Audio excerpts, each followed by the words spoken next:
Never mind, I got it.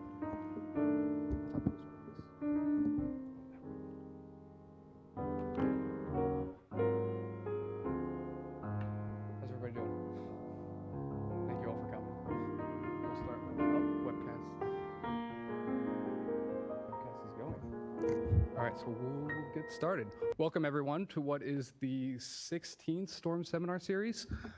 Today we'll be talking about multivalent stormwater actions in the era of climate change, and the speakers are Melanie Winters and Jonathan Parisho. They're from the River Project. So some housekeeping real quick. Emergency exits are out the back doors, down the big stairs to our right. We go out the front doors and meet in Cesar Chavez Park. Restrooms are out the back doors and to the left. If you come to the double doors, you went too far. This seminar is being recorded and will be available afterwards at thewaterboards.ca.gov/storms. I believe it'll also be on the Waterboards YouTube channel. And then we are taking questions for those of you that are online. Please email storms@waterboards.ca.gov. There should be a banner on the screen that has the email address as well. So for those that are not familiar, I work in the Storms Unit, or the Strategy to Optimize Resource Management of Stormwater.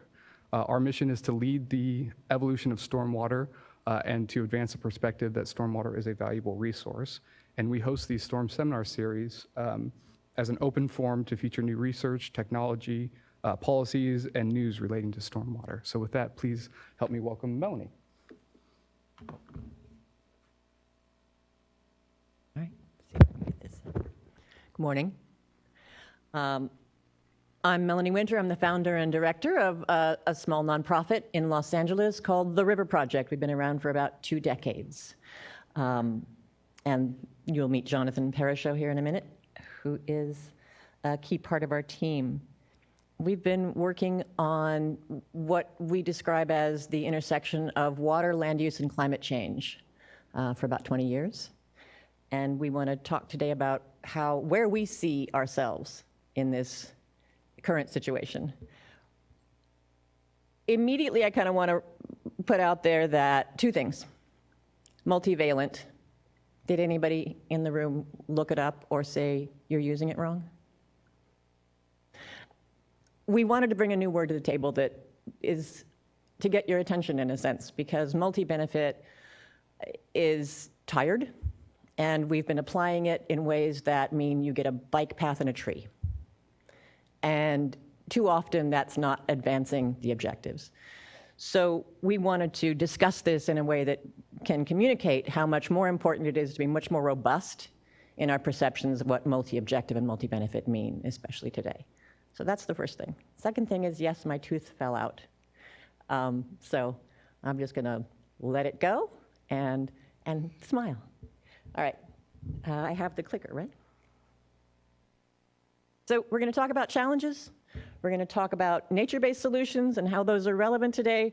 We're gonna talk about the very important element of looking at, as we're comparing projects to one another and how to value them, how to differentiate between project types and project scales. We're going to talk about the role of watershed planning today, and then some recommendations and wrap it up. So everybody here is aware of what we're facing and the impacts that are accelerating and the severity that we've been experiencing in the last few years. And it's not just sea level rise. I think half a dozen years ago, most people in our part of the state talking about climate change, it was like, right, sea level rise, sure, 2100. Our beaches are broad, we're pretty cool. And I think that's shifted rather radically in the recent year, ever since the IPCC came out, and ever since we've been experiencing the fires and the debris flows and the floods much more directly. I think the IPCC did its very best to communicate the urgency of the situation. I'm not sure that that's being absorbed appropriately at all levels yet, but it's very clear that radical action is needed. I think often in our field, we think that means that people in other departments need to take action to reduce emissions. But it's as important to what we do as it is to what they do. there has to be drawdown. There can't just be emissions reduction. And the world that we work in is going to play that role. How we choose to move forward, what kind of projects we choose to prioritize and implement, play a significant role in our ability to thrive and adapt. We are not doing better, we're doing much worse. If you move back and look at the action that we have to take, and then you look at last year, we're going down the wrong path. We crossed the threshold of parts per million last year, and we had an all-time high for carbon outputs. Just in the last few months, the IPBES report underscored what the IPCC was saying and has been doing its darndest to communicate to everyone that these two emergencies need to be considered equally and collectively and jointly, and we need to be thinking about these things together as one. Where that intersects with the work that we do is data shows that one of the principal causes of ecosystem and biodiversity collapse is land use change. We have a role to play there. We are also in the California floristic province, and the extraordinary diversity of our ecosystems and our biota is going to be shifting, but we need to be as protective of it as we can. I don't think that we have elevated the role of ecosystem function and biodiversity in the work that we do in the water world to the extent that we need to be. And we're going to need to double and triple and quadruple down on that. California is all about our natural resources. That's how we PR ourselves. This is a beautiful state. Our natural resources are our biggest feature. We need to act accordingly. And again, the health of our ecosystems and our biodiversity is fundamentally at the heart of, if we want air to breathe and food to eat, then this is what we need to protect, and this is what we need to prioritize. It's not just pretty nature. It's not something that you want to protect over there and make sure people can be driven to see it. If you want to breathe, if you want to eat, if you want to thrive, we need to be prioritizing ecosystem function and biodiversity in all of our work. This was my favorite headline after the IPBES came out. And there were many, but I think this one was about as clear as you can get. So this is David Attenborough. He has been pretty out there a lot and pretty vocal and pretty public. And yesterday, I believe, speaking to the Australian government, he said, "We cannot be radical enough. This is a crisis. Transformative change is needed, it's urgent, and we have to deal with both the climate and biodiversity crises together in order to support human well-being moving forward." So what we're doing right now is not going to get us there. It's not going to get us anywhere close to where we need to be in the time frame that we have to act. There are things we can do. It means we have to shift practice. There are things that are cost-effective and that can be implemented more quickly than what we have been doing. But it means we have to shift practice. It means we have to shift the way in which we work together and how we prioritize the work that we do. These extreme events are coming more and more rapidly, and it looks like it's accelerating way beyond what we imagined.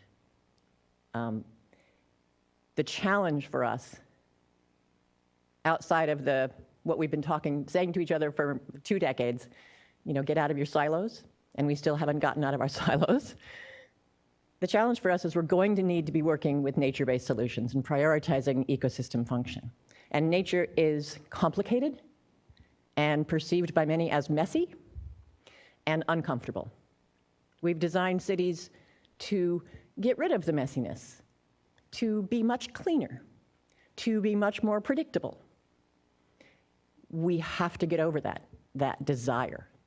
We have to work with nature in order to survive as one of the components of our systems. We've been talking a lot in Los Angeles, where we come from, about resilience and sustainability. But we haven't yet begun to talk about adaptation in any meaningful way. And we have to be really focusing on that and moving forward on it aggressively and seriously. And there are going to be some extremely uncomfortable and very complicated conversations. But we have to start on it now, because the more we can do and the sooner we can do, the more cost effective it's going to be. We're already throwing money out the door every week. Saving $1 to 6 by acting ahead of the disaster is a pretty good conversation starter. It's a pretty good point to make. So moving more quickly towards looking at what our adaptation strategies need to be is critical. We also have to look at the kind of projects that we build. What we're used to building, what we call green infrastructure, by and large is gray-green infrastructure. The way we've been implementing it, I'm not saying in every case, but in most cases, and certainly in our region, the green part is effectively landscaping on a pretty conventional piece of gray infrastructure. It does not play a critical role in the function of that project. Most people don't perceive it as a necessary and critical functioning component of the project. They see it as, I gotta landscape this thing? All right. When we're looking at cost-benefit analysis, we're gonna have to start seriously considering carbon budgets and looking at our life cycle cost analysis much more broadly. Because we're gonna have to be investing in different kinds of transportation options, because housing is gonna have to be built or rebuilt, because a lot of that stuff that's critical is gonna require concrete,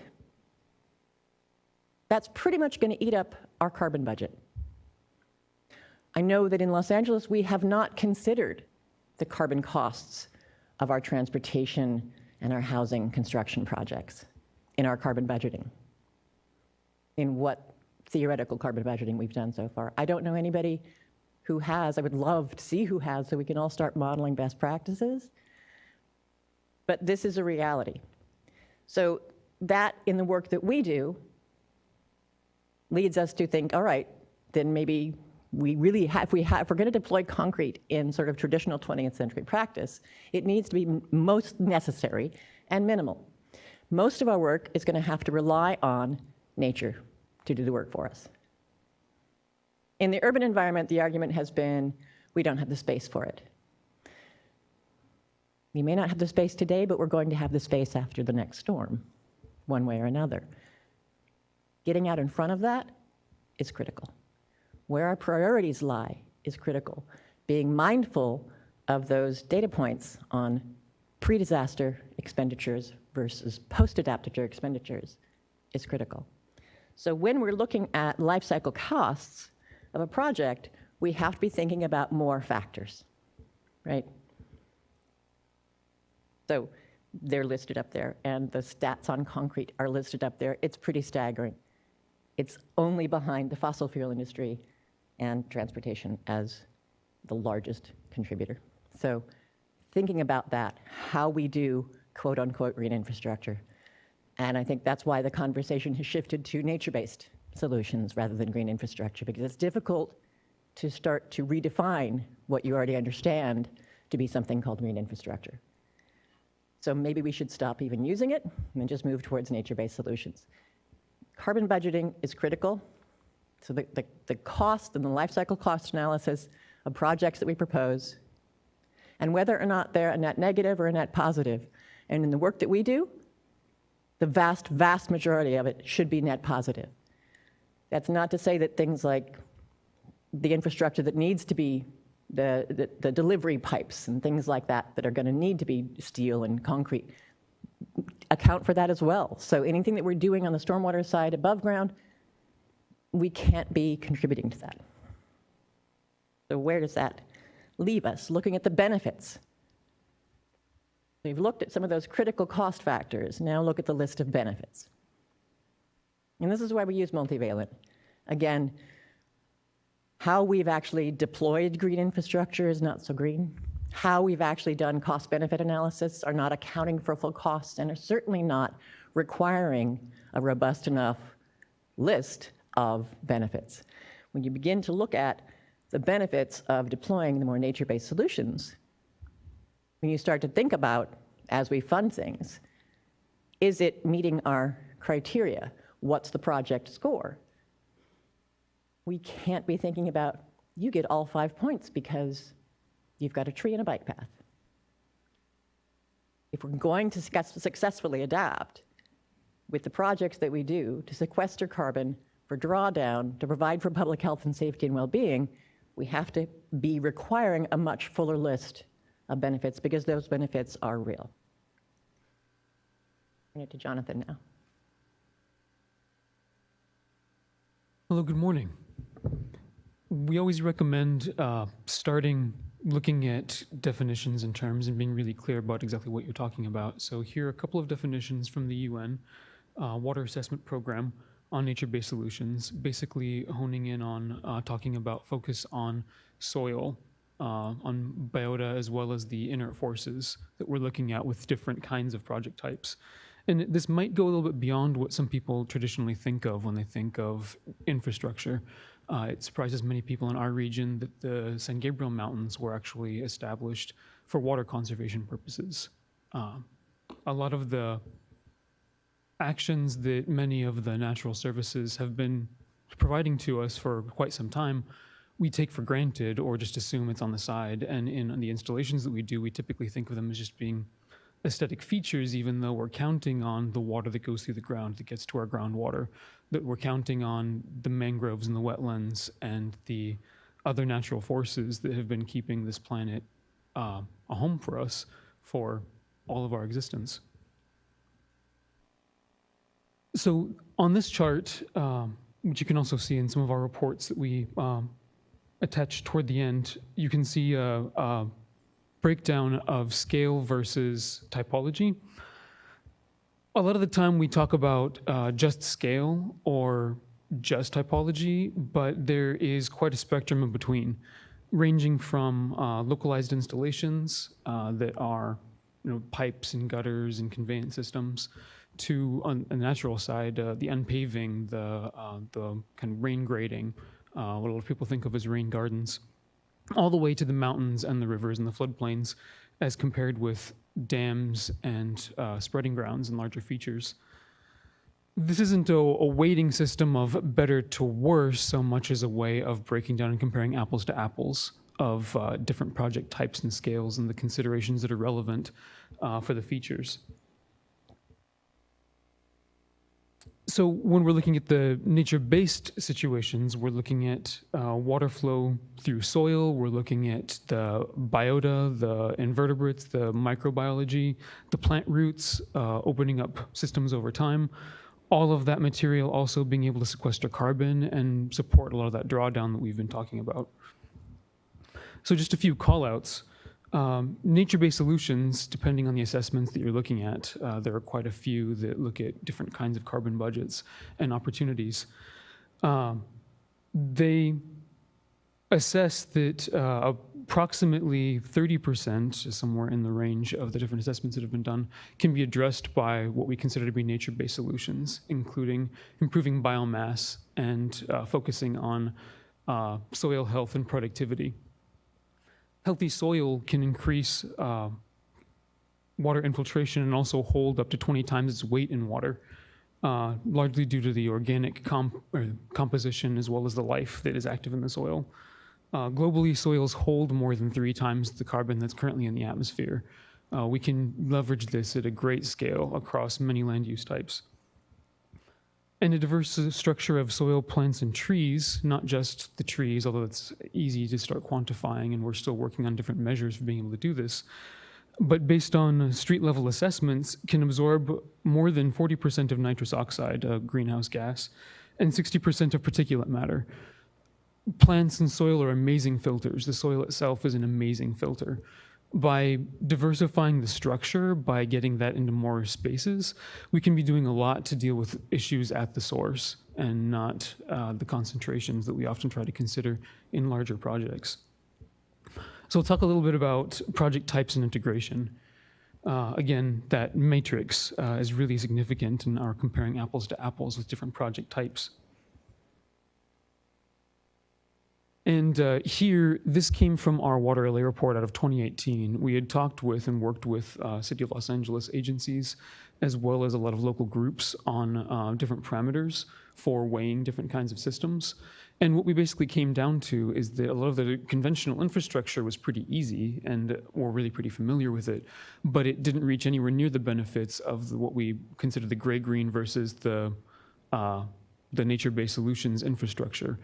And the gray-green often gets to be a little bit more expensive when you're kind of just putting things on top or on the side, adding it to, not really leveraging the opportunities.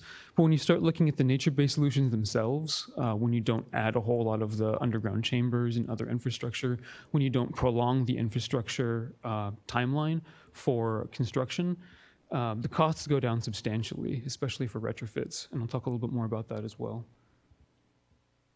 So again, a lot of people don't really traditionally think about conservation and preservation as being key infrastructure, but for quite some time now, they've been providing a majority of our water supplies here in California, from the Sierras to local mountains across our regions. On top of that, the systems that we're looking at, the systems approaches for the biology, for the water movement, the water table, is really critically impacted by all of the living organisms across these systems. So supporting those, supporting the integrity, goes a long way toward maintaining the balance and the efficiency of these systems that we assume are functioning but don't often quantify or compare against the infrastructure that we're proposing to change the landscape and the land use that we're looking at. Parks and open spaces do a lot of this as well. Although there's limited space for them in urban areas, there's a lot of opportunity to make these patches and to support those features at a smaller scale. Critically, water or wetlands, including rivers, creeks, and streams, are really performing most of our fundamental legwork within the realm of water quality, water supply. They do the most at infiltrating. They do the most at sequestering carbon, representing a much smaller proportion of the land use for the amount of carbon that they're able to absorb. And they support more species across habitat types, especially in our semi-arid regions and arid regions. Species depend on the mesic conditions that are provided by the riparian corridors that supports species integrity, richness, and diversity, as well as, again, supporting the overall functions that we depend upon. And streets occupy a huge part of our urban areas, not even counting for parking in Los Angeles. It's about 15% of our land use area. That's pretty comparable to a lot of other metro areas. It's pretty extreme and provides a lot of potential opportunity. So one of the projects that we'll also be highlighting from a plan that was developed through the River Project is the Woodman Median Retrofit Project, where it was basically just concrete that, like most of our landscapes, was sloped away to drain water away as quickly as possible. And effectively, we just reversed it, made that concave instead of convex. And that is able to absorb approximately 80 acre feet of water a year in an average rain year, over about 3/4 of an acre, 3/4 of a mile length. And then land use, obviously, is a really huge part. Globally, of course, food production is a majority of these impacts, but in urban areas, Los Angeles is an example, residential areas occupy about 60% of the area here. That's pretty typical of cities in the US. We look at this as a massive opportunity. There's so much open space around these spaces that's already being maintained to the tune of billions of dollars. And not only is that money that's not going toward reaching our regional challenges, but it is negatively impacting our systems. There was a water augmentation study done over the course of 14 years in the LA area, again, looking at an industrial site, a school site, and a commercial site. And what they found was that there was concern about constituents, pollutants getting into soil through infiltration across these areas. And what they found was that there was actually a net positive impact, that the water quality level increased over time, except at the school site. And there isn't a direct determination, but there's a very strong correlation that of the 4 constituents that were problems, there were salts, nitrates, and phosphates, which are associated with fertilizers. We're putting a lot of content into our spaces. We're putting a lot of resources into our spaces. A majority of our urban water use per capita goes toward irrigating landscapes that are not benefiting us but are causing detriments.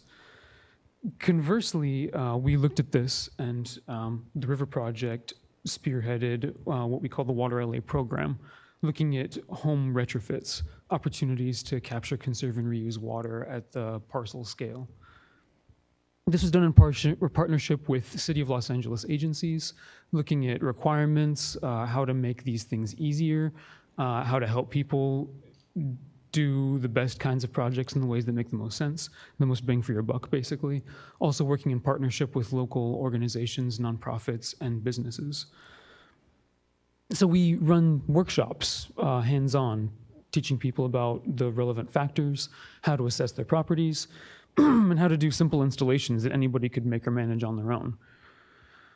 We've installed a number of whole house retrofits as well as parkway basins and considered some of the factors, as well as working on design documents and streamlining policy, looking at where there are hang-ups, where there are barriers to people being able to implement these kinds of projects. So overall, the takeaways, we, through the pilots that we've done, have reduced average water use by about 25%. Over 22 homes estimated for an average rain year, capturing about 1.2 million gallons per year. They provide in one community a little over 18,000 square feet of native plant material. We mostly try to source that locally and support species that are of particular significance with the lowest amount of maintenance that we can generate based on people's also aesthetic interests. There are a lot of factors that we wrap into that, but we're really fundamentally trying to support species that are able to use the space.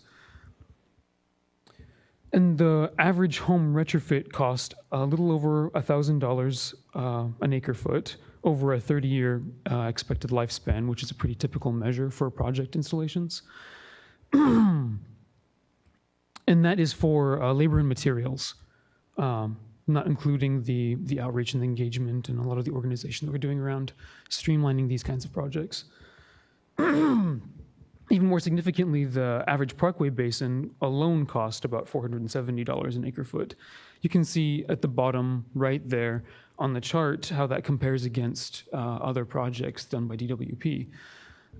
As compared with a lot of our street projects and moderately sized installations, it's really quite cost effective.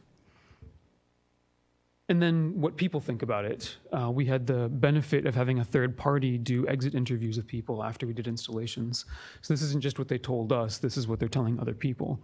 That they appreciated it. One of the things that I heard that really made the most impact on me was that people had said, I'm sure it's hyperbole, but they'd only ever seen flies in their neighborhood before, and now they see birds and butterflies. There's a significant difference in the installations. You walk up to one and there's sound, there are things buzzing, there are sometimes dozens of different hymenoptera that we're supporting just with small installations they're able to benefit from in these neighborhoods. And people just liked the look and the feel of it. They made it feel more like a community. And also through the workshop series, people got to know each other a little bit better. So this is a quote from Francis Pivy Weber that you have a moment to read, but basically between our professionals that have been reviewing documents, people have acknowledged that these are a missing piece of necessary infrastructure. And then Gary Giro, locally for us, the Chief Sustainability Officer for the County of Los Angeles. There are a number of other quotes and references, and we've got links to the report toward the end. And then monitoring. This is actually just from this week. We had the County of Los Angeles as a current partner on some of our installations out with us doing actual monitoring on the installations, which they observed is probably the first time we've done this for low impact development projects in Los Angeles. This is really significant for us. Not very long ago, the Southern California Water Coalition, just last year, they put out a paper on their inventory they'd been working on for a couple years, trying to find projects that had been monitored across Southern California, and they were only able to find 32. And the vast majority of those were for centralized projects, and most of those were for dams and other large infrastructure that hadn't really parsed the different pieces very well. So they didn't, by and large, include maintenance and operations specific to the projects, or the construction costs specific to the benefits that came from the retrofits. So there's a need for a lot more resolution in the kind of data that we're looking at and how we're evaluating the actual impacts of the projects after the fact, not just what we're estimating, which is much more typical of projects. The Pacific Institute also had considered costs of large and landscape conversion projects, but not a lot of the very smallest. Their small range was between 280 and 1,500 acre-feet a year.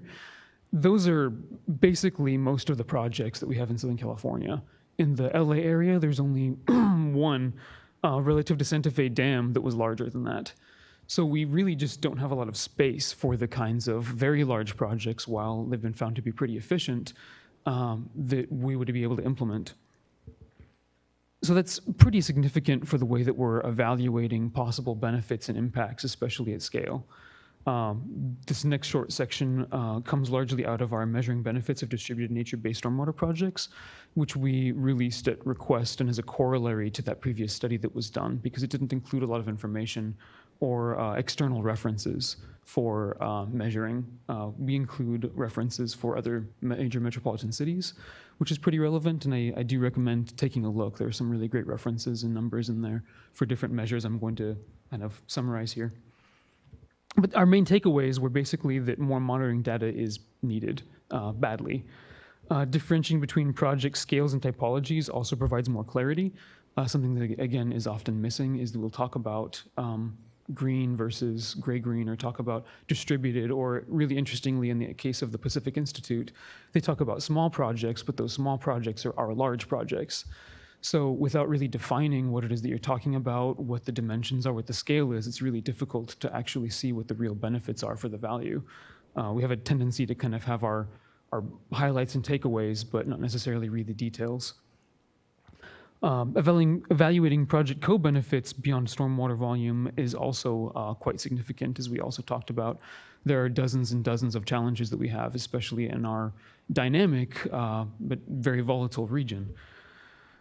And then also accurate cost figures support fiscal decision-making, oftentimes without breaking down what the costs are by discrete portions. It's challenging. So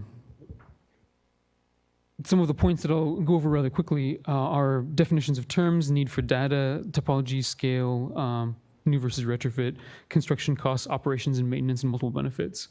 We already pretty much covered the definitions of terms and need for data. So again, that typology versus scale, very significant when considering different project types. With regard to typologies, the majority of infrastructure, of course, is conventional gray infrastructure. Again, generally the green parts are kind of added on for aesthetic interests or because they have to for different measures or policy requirements. But we really draw a distinction where gray infrastructure fundamentally requires exclusively human inputs. Natural systems that we work to leverage don't. So while it's difficult for us in our built environments where humans have impacted every environment to have anywhere that is totally natural and isn't impacted and doesn't require any management, we can leverage natural forces like water flows, like flood pulses, wind, gravity, biology, in soil, for instance. A lot of the time when you have a spreading ground that's just raked, you have to keep raking it. But if you have a wetland where there's a whole bunch of stuff living in the soil, that opens up the pores over time, the invertebrates, the microbiota, the roots themselves, other animals, digging, foraging. It doesn't need to be raked because all of those organisms are already doing it for us. It's those systems that we work to leverage when we're talking about nature-based solutions. Opportunities where we can use those features, the biological as well as inert, is really definitionally what we're talking about when we talk about nature-based solutions. And the basic takeaway is that healthy forests and wetlands don't need as much gardening. And that's really what we're trying to get at. How can we use those forces to do less gardening? So at scale, implementations at different scales are all significant. All the different project types are significant. We absolutely acknowledge the different projects are all essential for what we do. That being said, there's a whole lot of in between that we're not really necessarily considering or working toward a lot of the time because it's difficult. Central projects are certainly critical for things that smaller areas can't do. The flows of rivers, sediment movement, for protected lands, for species richness. Those are things that are challenging to achieve in smaller parcels.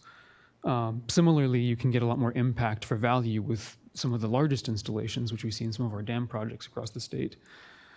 That being said, distributed projects can manage water at the source, especially for water quality. That's really significant because often what we see is that the pollutants build up, especially as they get to the ocean, and it can bleach large areas because it's too much to handle.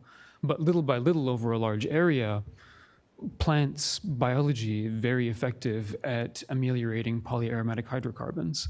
There are things that are absolutely poison to us that are difficult to manage that a lot of organisms are actually very good at if there isn't too much of it at one time.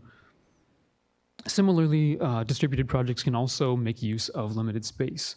There's a whole lot of land we're not making best use of, and we're spending a lot of money not making best use of it. And a greater number of smaller projects occupying the same space can actually have more impact. There are a lot of potential reasons for that, from tributary areas to surface area to size of events. But it's an interesting feature when you're factoring for the geometry and location of project types.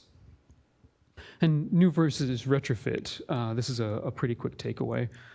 Most entities that we're aware of that have been evaluating this have basically found that retrofitting existing infrastructure is just more efficient.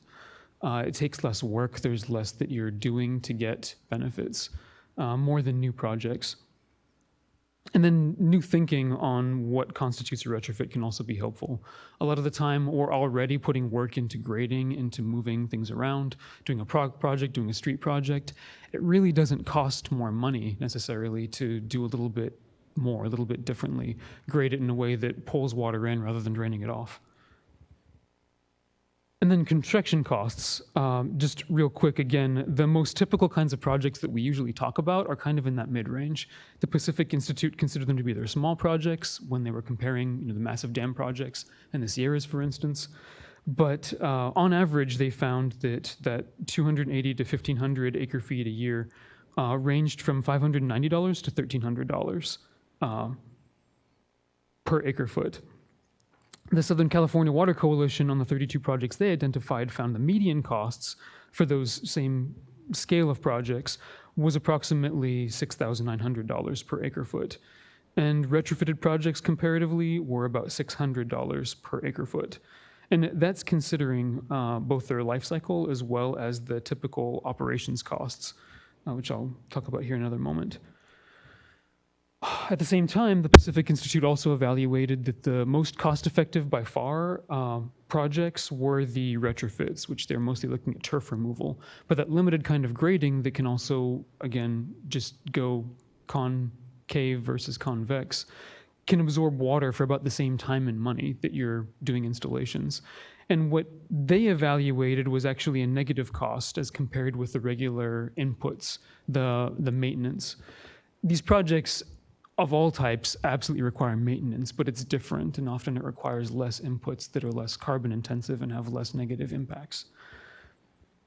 This correlates what we basically found, not factoring for some of those other elements, but in materials and costs alone, the average home retrofit was about $1,000 an acre foot over a 30-year expected project life, similar to the median projects we just looked at.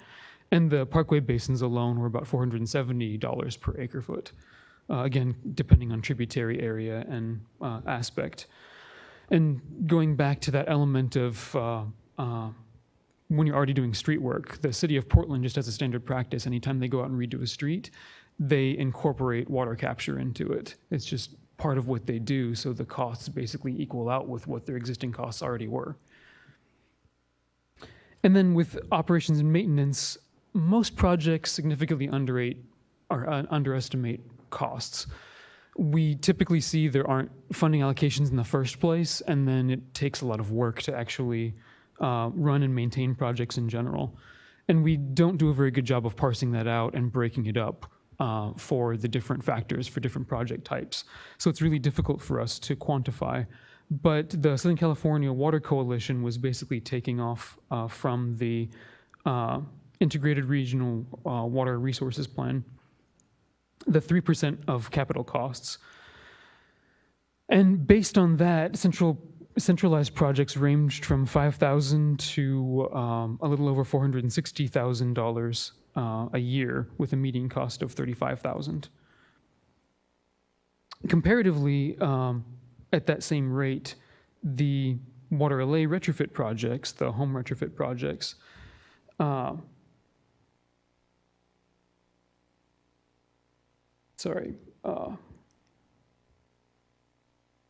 they came out to be approximately $156 a year in maintenance. And this is also at a level that any homeowner can make and manage themselves. Similarly, businesses can also operate within this range, as well as other professionals.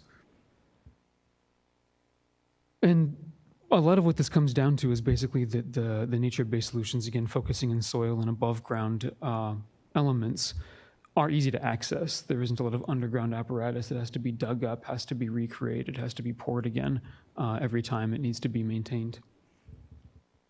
And then multiple benefits. According to the US EPA, the most common ways of factoring are either just the direct construction costs or life cycle costs, only including the planning, design, and installation and the operation costs, not the material costs, not the embodied costs, not like the embodied carbon. That's really very significant, particularly for our current situation. So one of the most excellent examples we're familiar with actually is an evaluation that was done by Stratus for the city of Philadelphia. They factored for many of the benefits that might be considered, evaluating water quality, recreation, aesthetics, urban cooling, wetland creation, jobs, energy efficiency, air-related health impacts, and traffic impacts. Which ended up being more substantial than one might expect. And this is a great reference if you're interested in data and the details. But what they basically concluded was that the green infrastructure benefits, the value ranged from almost $2 to about 1.94 to 4.47 billion over a 40-year period, as compared with just 0.06 to 0.14 billion for gray infrastructure alternatives they were considering when they were evaluating which projects might be most effective. So I'll go back to that rather lengthy list of benefits, and this is not even comprehensive of all of the different factors that you can consider coming out of projects and what they're able to accomplish, especially when it's at the surface and not just buried below the ground and not to be seen. So our big takeaways with this section, basically, that integrated planning can capture more co-benefits, that we can be doing a lot more to realize our many challenges. Individual actions can add up to make a big difference when you scale it up over large areas. And nature-based solutions are cost-effective and can also work toward realizing climate resilience and more.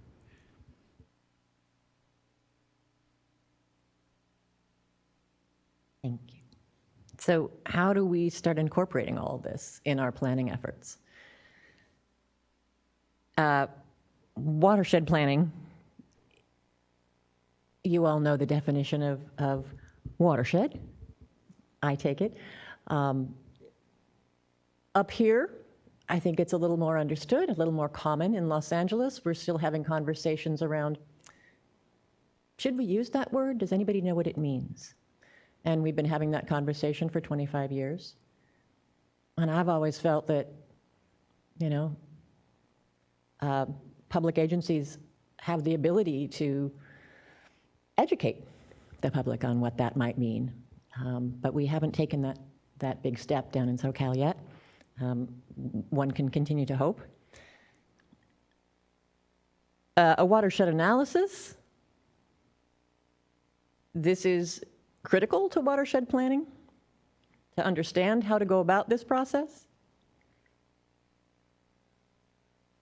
And then watershed management, also not super well understood or super well practiced. I can say for a fact, not super well practiced in Los Angeles, and I expect not super well practiced statewide, with some small exceptions. We do need to be working from a much broader, much more comprehensive, much more holistic, much more integrated approach in this moment in time that we are now. We have a very large list of factors to consider, a very large and overwhelming list of challenges to address, and nowhere near the kind of time nor resources to address them. Certainly not to address them individually, and unless we start getting much better at interdisciplinary planning and collaboration,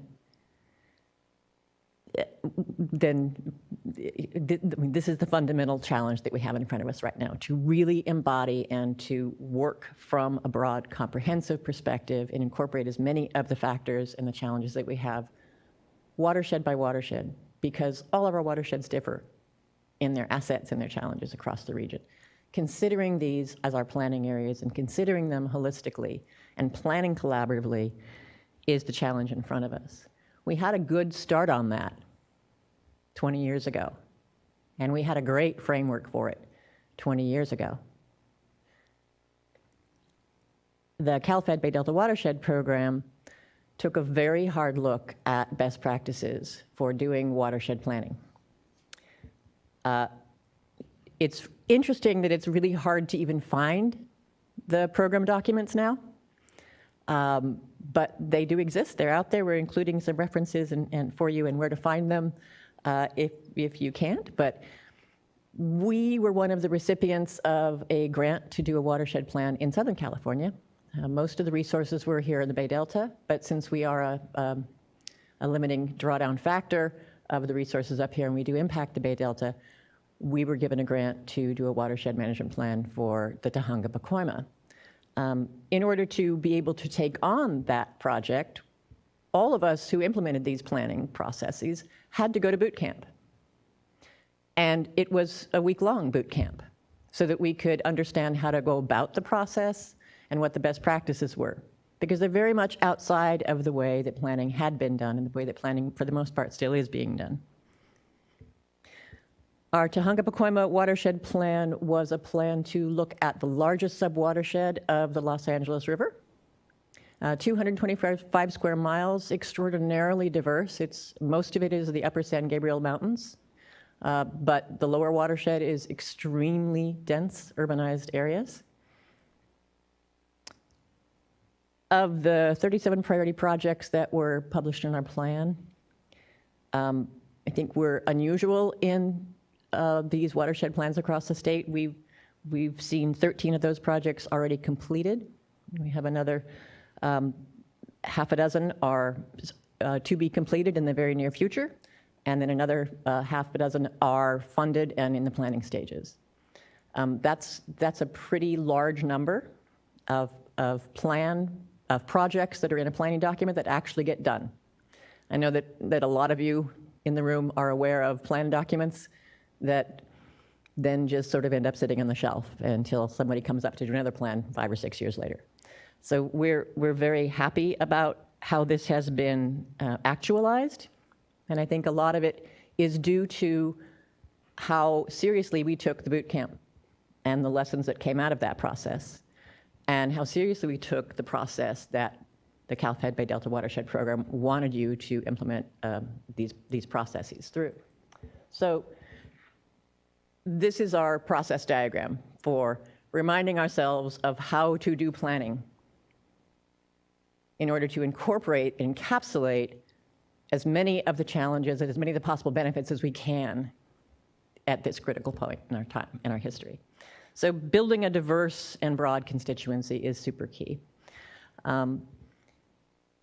Getting key stakeholders, our plan had folks from federal agencies, all the relevant federal agencies, state, county, city, and community leaders, as well as tribal leaders and individual residents. The invitation to be on our steering committee was open to everyone. It was not, people were not appointed, and it wasn't simply agency folks, and it wasn't simply experts. It was literally open to everyone. We did a lot of work to talk about what we were going to do and to invite everybody to the table and to build a very diverse constituency to steer us and guide us through this process. We did have a technical advisory committee, but our steering group was wide open.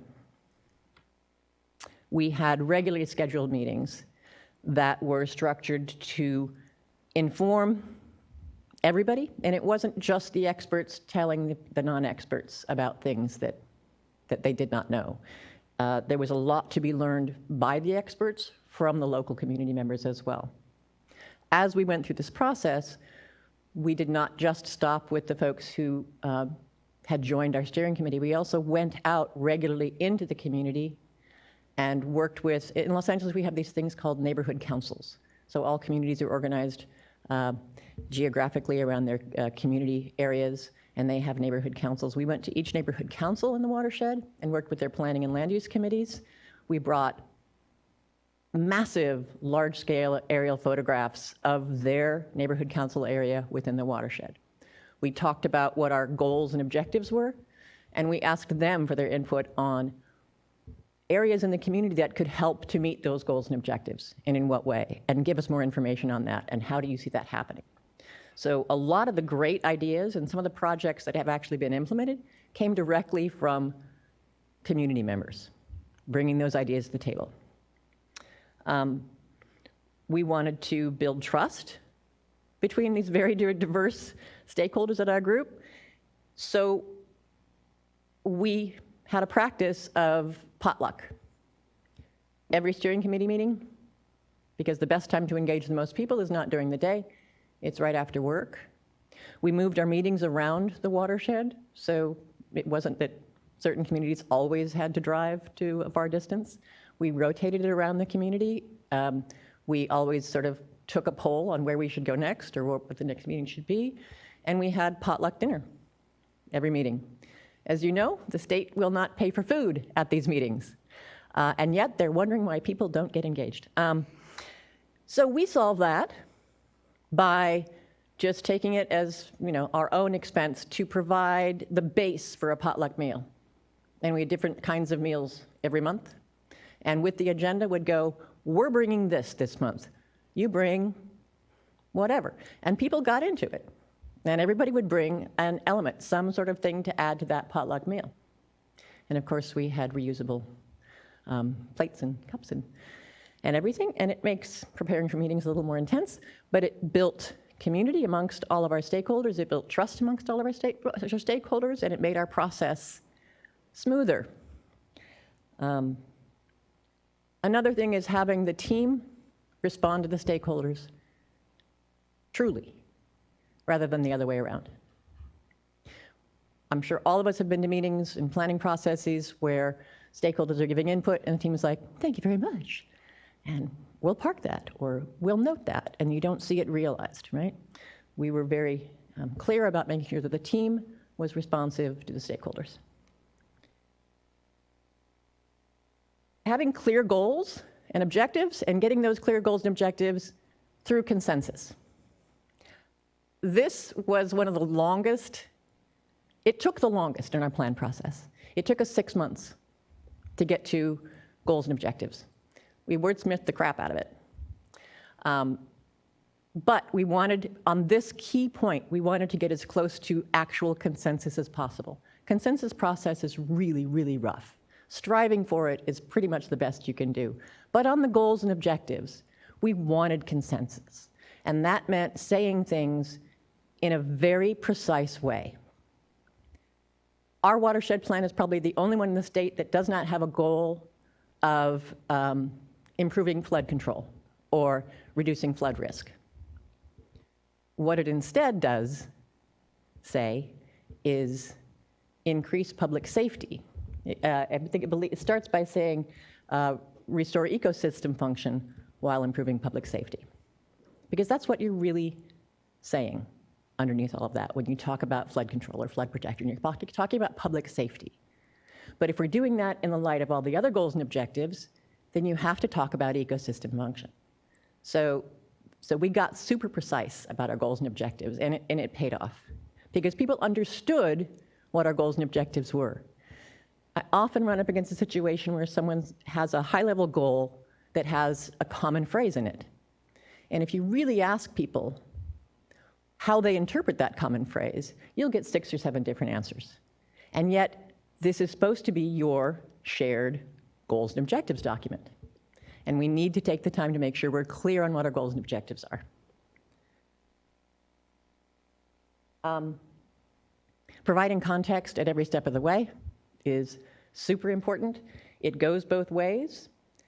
The dialogue as you go along so that everybody feels comfortable in their level of knowledge, whether it be about technical or about social. Generally, we're heavy on the technical and a little weak on the social. So having experts on both sides understand each other and be comfortable with each other's relevant factors is key. Of course, the process begins on the technical side with an inventory of existing conditions. To being able to get through what we know and what we might need to know.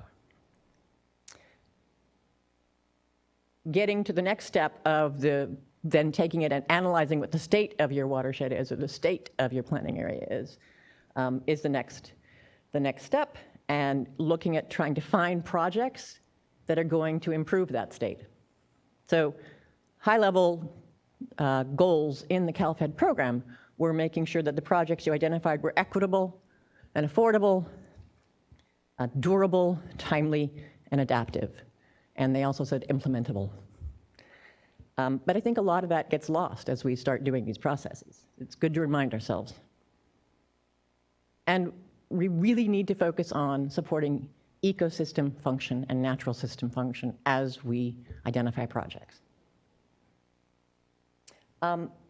Compiling the results in a way that people can understand is also very important. We had a lot of dialogue about our watershed management plan, the final document.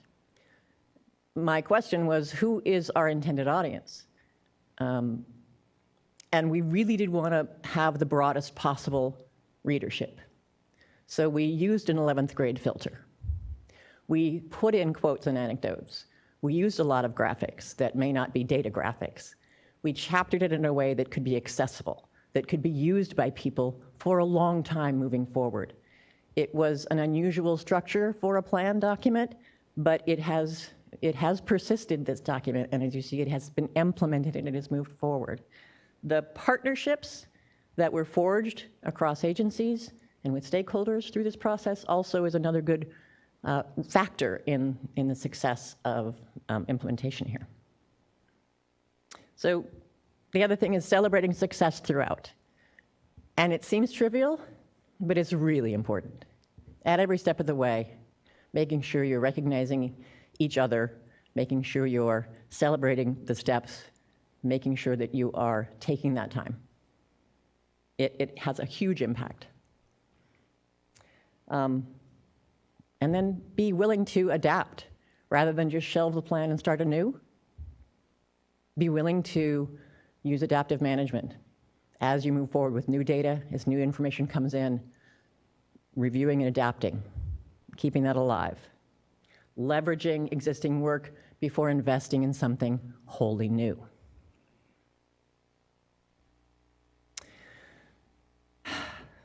Back to the climate. We need to be incorporating relevant data into our planning work right now. And the most relevant data we need to incorporate, and by and large we are not incorporating fully, is the climate data. And the social science data as well. Because if we're going to recognize the severity of that climate data as it impacts our options, we have to look at what that means on the social side of things. We are dealing with adaptation at a really significant scale. Coastal retreat, managed retreat, floodplain buyback programs. You cannot think to yourself, I can't do that because people are involved. And I've literally heard agency folks say that we can't consider it because humans. All these things have to be incorporated, and we have to be looking at the social side as well as the climate data side. Unfortunately,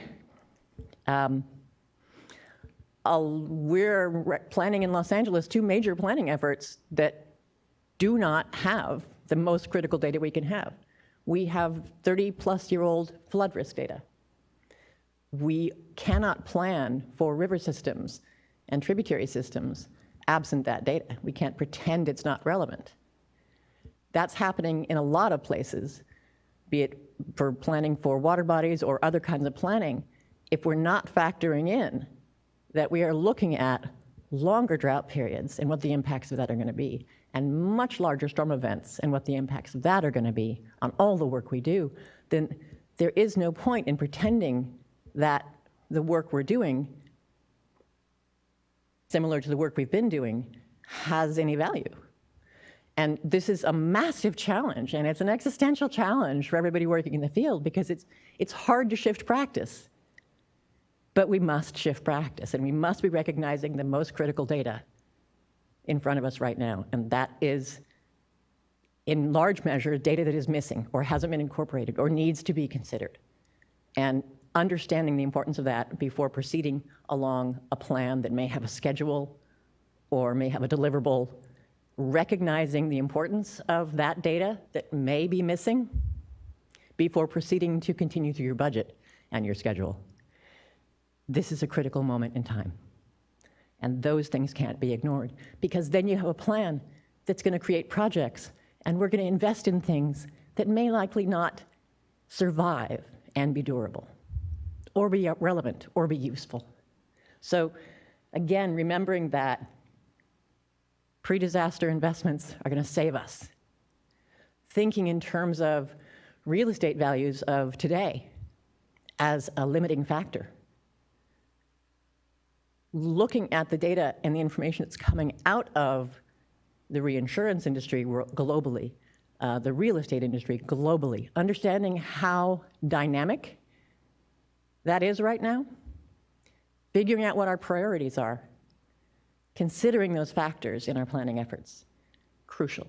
The notion that we can't redesign our urban grids to incorporate ecosystem function, biodiversity, because real estate's so expensive, people are already living there, we built streets.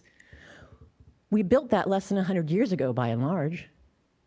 It is not going to survive, much of it, the disasters that are coming. So again, getting out ahead of that with our priorities in order is the most cost-effective thing we can do. And cost-effective and speed are really our marching orders. Balancing those things is a huge challenge.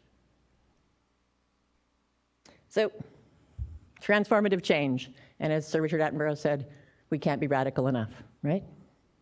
So the key elements of transformative change: address climate change and biodiversity together. Invest in projects that sharply reduce or sequester emissions.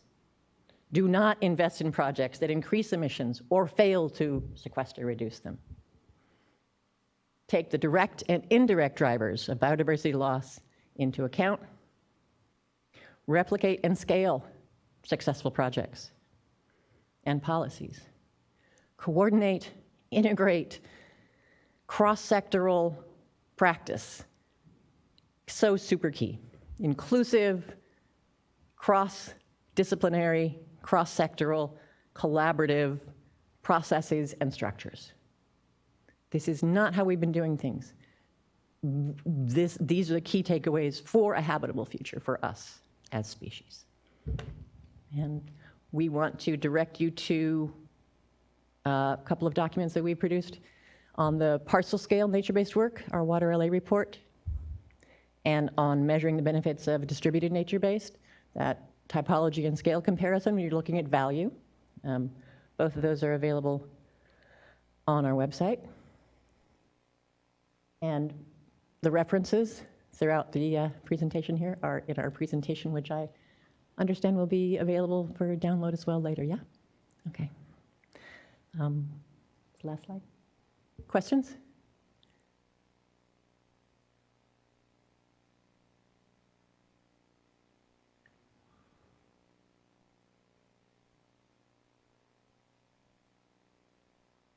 Yeah?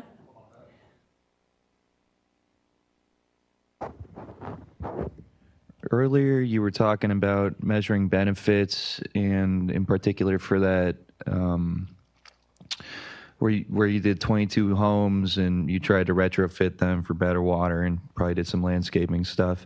And you were talking about the per acre foot captured cost of being a little bit above $1,000, and then you compared that to another cost like around $400 for, what was it, a park capacity? Parkway basins. Parkway basins. Can you define that term, please? Yeah, Jonathan, find the slide. So we had 6 key project types, all found on a foundation of building healthy soil and native landscapes. One of those project types is parkway basins. So this is a project typology that's been used across the country. Tucson is a place where these have been implemented a lot, and we relied a lot on folks who pioneered these in Tucson for guidance in designing these for Los Angeles. So the parkways are that area between the curb and the sidewalk. Not all communities have that, but when you do have communities with a curb and then a parkway of some width, and then a sidewalk, and then their property, you often have street trees there. We found that in the drought, street trees were stressed by people conserving. We also see in Los Angeles that street trees that are in a parkway that has turf in it, often the roots will be kicking up sidewalks.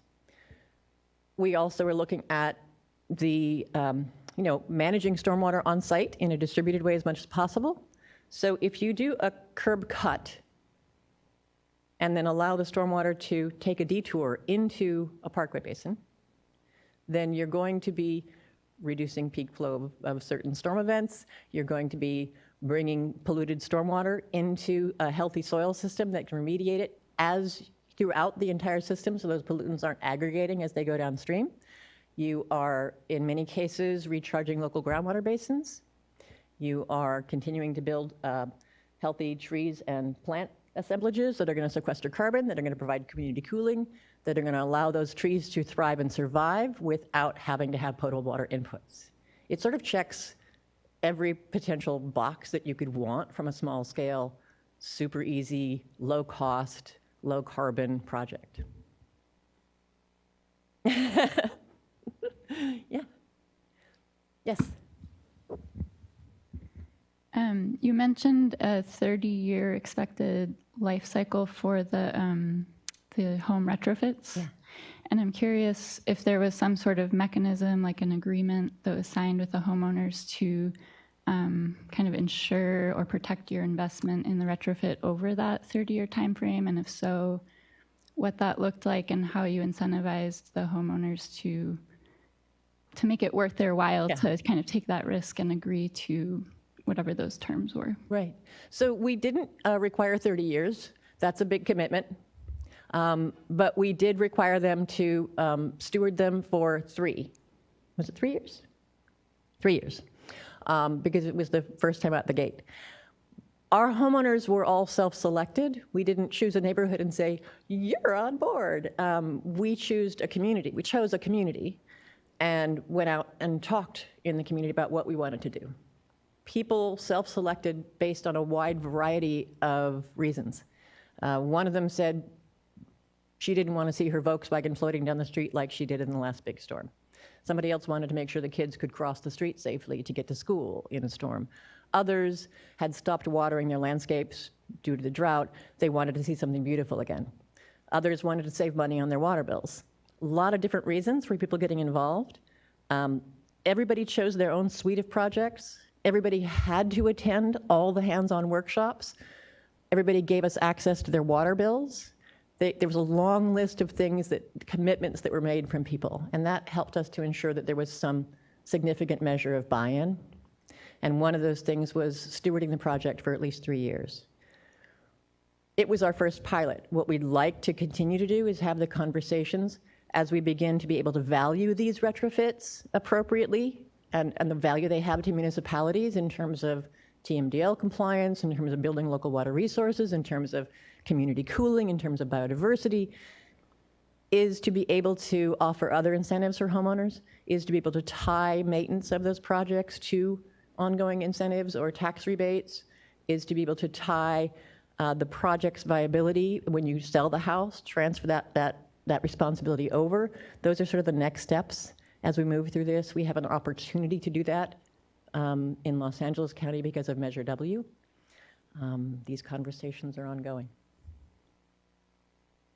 I like to say, imagine 100 years ago, if someone had looked out over the valley and said, all those homes will have a bright green emerald flat lawn, and homeowners will spend hours every weekend making sure that it stays flat and bright green and always something flowering.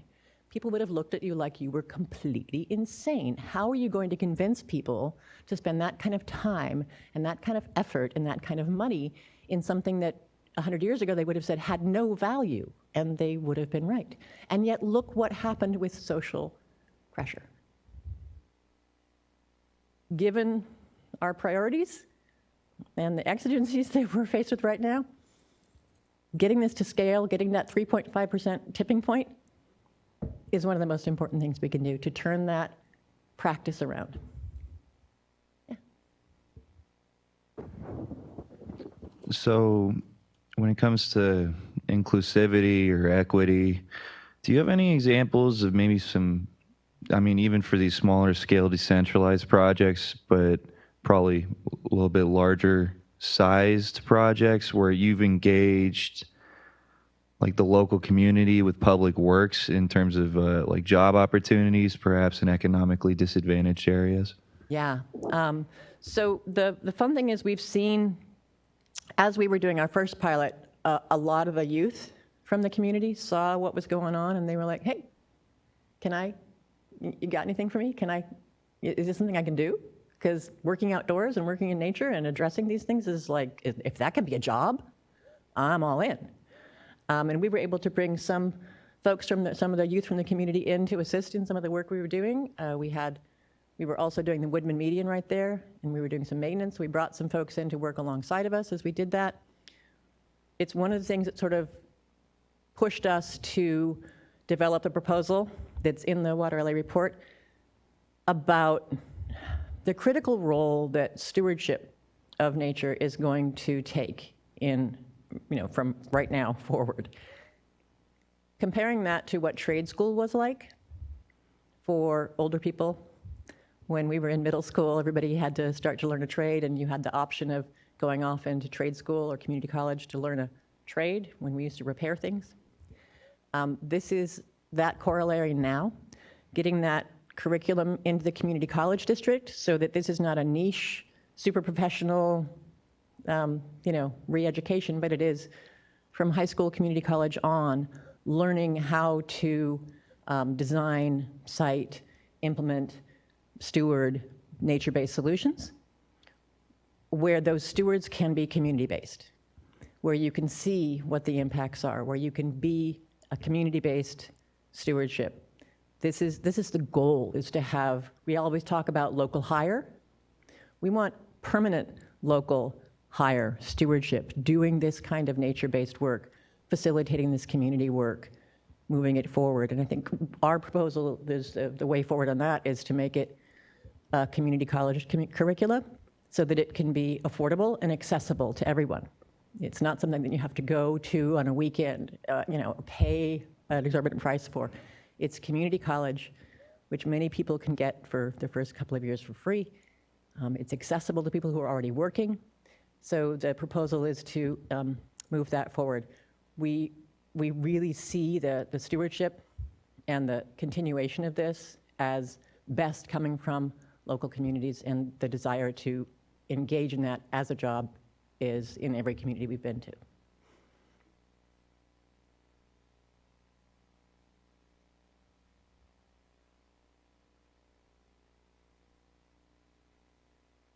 Yeah, I think on the parcel-based stuff, it's your own property.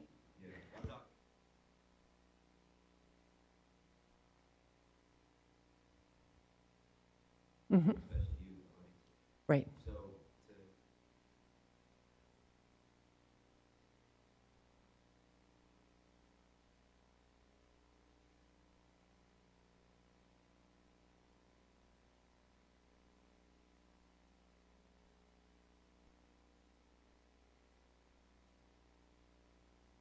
Yeah, I think there's a lot of different ways to go about that. If you're talking about the sort of neighborhood scale stuff, like the Woodman median, and having that maintenance be community-based, yeah, you can do land trusts. In the city of Los Angeles, we have a great potential opportunity with the neighborhood councils, to become urban foresters, to become watershed stewards.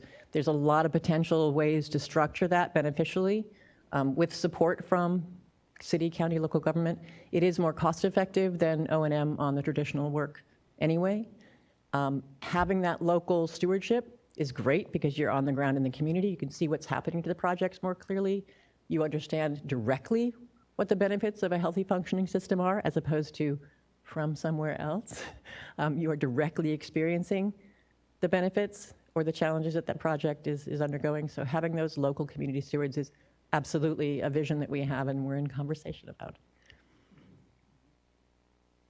Yeah, for right now with the Woodman median, it's adjacent to a Kaiser facility, Kaiser Hospital. And we had worked out an agreement with them. Our organization did the monitoring and maintenance of vegetation for the first year. And then we transitioned it over to Kaiser has taken on the responsibility. We found a landscape person who had the shared values and does great work, and Kaiser pays for him to be maintaining that project right now. There's a lot of ways you can work with that. We have a couple online. So the first one is, have you been able to monitor an outfall and show any changes in water quality? And then if not, have you modeled, and are there any studies that can show how these projects might help with TMDLs and waste load allocations? Initially, actually, the first pilot was designed around the Woodman median having locations that could be actually monitored specifically, and it was sized with a test case.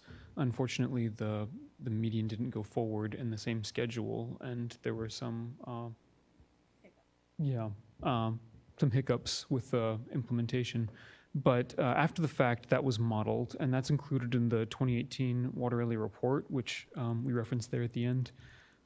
It does include the estimates of the TMDLs there, and we just this week started our first testing of parkway basins in South LA, West Whittier, and in the San Gabriel Valley areas where we've done parkway basin retrofits. So we're looking forward to getting those results. Over the next 18 months, we'll do 2 more returns and see how that changes over time. I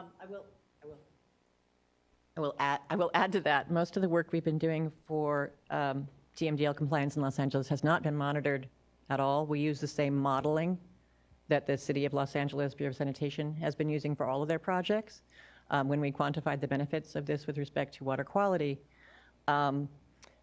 But, oh shoot, I forgot what I was going to say. There was another key point that I just, dang it, right out of my head. Shoot.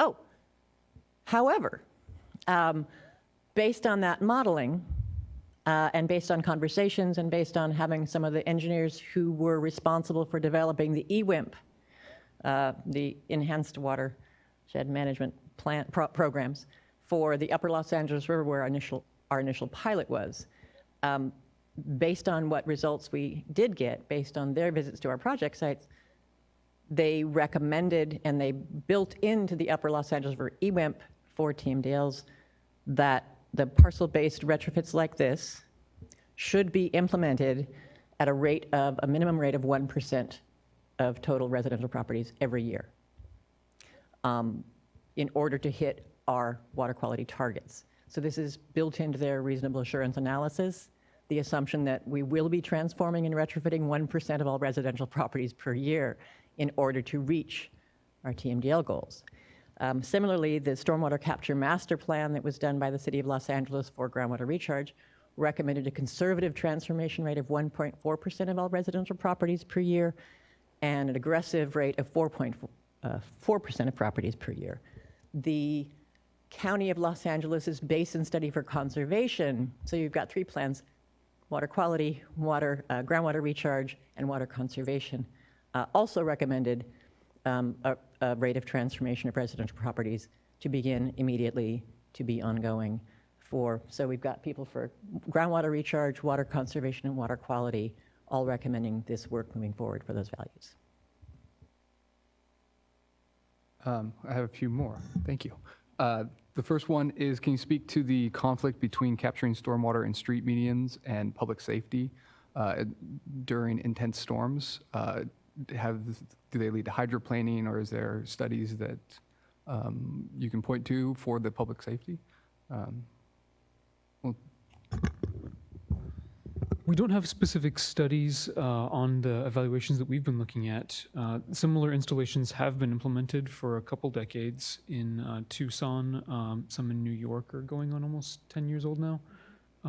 Portland, of course, has been for quite some time. We design the Parkway Basin specifically that we were highlighting based on what they've been doing in Tucson for quite some time now with the water management group. We call them eddy basin systems. Rather than a flow through, you may be familiar, water is a solvent and accelerates erosion, especially with velocity. But with the basin configuration, that one will do, the water goes in, it swirls around, which dissipates the flow. There's a drop, which reduces the flow. As it fills up, the water just moves past. It doesn't move up over unless the water was cresting the curb anyway. Do you have any data on the life cycle of these green streets? Are they typically half the longevity of ordinary streets, or? That depends on the project configuration. There are some that have chambers, and of course they can fill with sediment over time. With the surface installations, in other municipalities, what we've seen is they pretty much hold up, but it's not clear given some localized conditions in Los Angeles, like with the amount of organic material coming down streets. We have a lot of conventional landscapes that have a whole lot of green waste. What that might mean, we expect that as we've seen anecdotally, infiltration rates increase over time, but it could be that sediment builds up and soil levels build up to where they might need to be cleared. But similar kinds of configurations, like the stone stacking that we employ, that's held up for the better part of a century in a lot of park installations. So there's a lot of evidence to indicate that they could potentially have a much longer life than 30 years, but we don't have specific studies detailing that. Can you speak a little bit more to the clogging and maybe O&M that might be associated with street medians? Sure, yeah. One of the biggest points, you'll notice that the aperture, the opening on the Parkway Basin, we get that to be 1.5 to 2 feet wide. That's really critical for water being able to flow in. Smaller apertures clog up really fast. The first ones that were done in the LA area were just pipes, and they basically didn't function. So having a wide enough opening to be able to allow debris to move in. One of the maintenance protocols for participants is just sweeping some of that debris out. They do collect trash periodically. The leaves do build up in the catch basin portion, which you can see there in the front at the top right. And then soil buildup. I mean, the same thing that happens in forests and prairies, layer after layer of material over time will eventually create deeper soil structures. And that depends on the amount of inputs, and that varies by street and location. And this is the last one I have, and it's about gray infrastructure on a community scale versus residentials. And they said that a student at Davis modeled a Davis neighborhood and found that getting 75% of residents to direct street-facing roof runoff to garden spaces has as much impact on runoff volume as retrofitting low-density rain gardens throughout the neighborhood that has a cost of 12,000 acre-foot infiltrated. Do you think that there's some justification for offering residents some public rebate dollars to retrofit yards in lieu of public dollars for infrastructure? Getting people started, basically. In a lot of instances, people are really interested in doing things like this, but don't know how or where to start. Right now, we don't really even have a lot of resources on where to go to get more information. That's a lot of what this program has been about, is really developing those resources for people to be able to access. That's a huge part of it. Building up capacity, training. We've talked about really needing a certification program, building confidence, making examples, having examples. These are all things that we really critically need in our region. And I don't know if you'd like to add to that. On the incentives and the rebates, I think if you're familiar, in Los Angeles, we just passed what's called Measure W, which raised property taxes based on your impervious surface. So fundamentally, you're being taxed for your runoff. So we contend that if people are being taxed for their impervious surface area that creates runoff, it should be the effective impervious surface area, really based on what your runoff is from your property. And if you can be incentivized to make those retrofits, that's the ultimate goal. Some measure of those revenues should go towards incentivizing property owners to manage stormwater on site for as many of the benefits that we need to be capturing as possible. Investing in those kind of incentives is how we get much faster to where we need to go, much more cost effectively. We would contend that the kind of projects we've been building are super expensive, take more time, and can ultimately benefit far fewer people. So rather than setting aside, a $40 million project over here, taking a chunk of that and putting it into an incentive program that people will gobble up pretty quickly is a really good investment. We have been able to advance our practice for turf rebates in Los Angeles. Initially, it was just tear out your turf, and we hope that it all goes well. We had a situation a few years ago where they increased the turf rebates. Everybody got in. People weren't sure what to do. A private contractor said, give me your rebate, I'll take care of it. But there was synthetic weed cloth put down, gravel put down, and a sort of chessboard full of maybe 3 or 4 different natives put down. So what happened was we lost the ability to infiltrate water, to build healthy soil, to reduce temperatures, and in point of fact, we increased temperatures, we reduced the capture of water.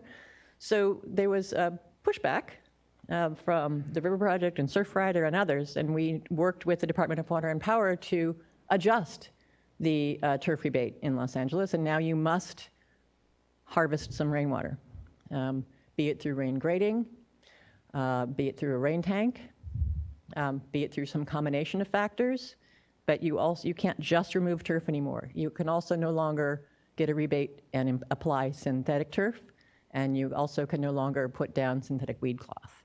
And you have to have healthy soil and a certain percentage of plant cover. So step by step, we want to continue to take steps and take larger ones as we move through this process.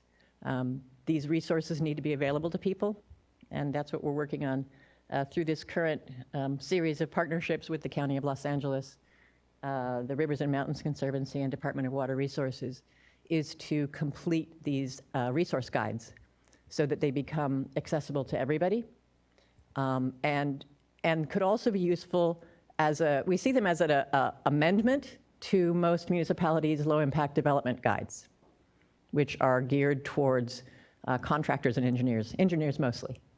But this is something that bridges that gap, that can be used for voluntary implementation, and that can be understood by all peeps. So that's where we're going with this. All right, well, with that, please help me thank Melanie and Jonathan. And thank you all for coming. And we can take further questions online, or if you have follow-up, please feel free to contact us, and we'll post this video shortly. And thanks.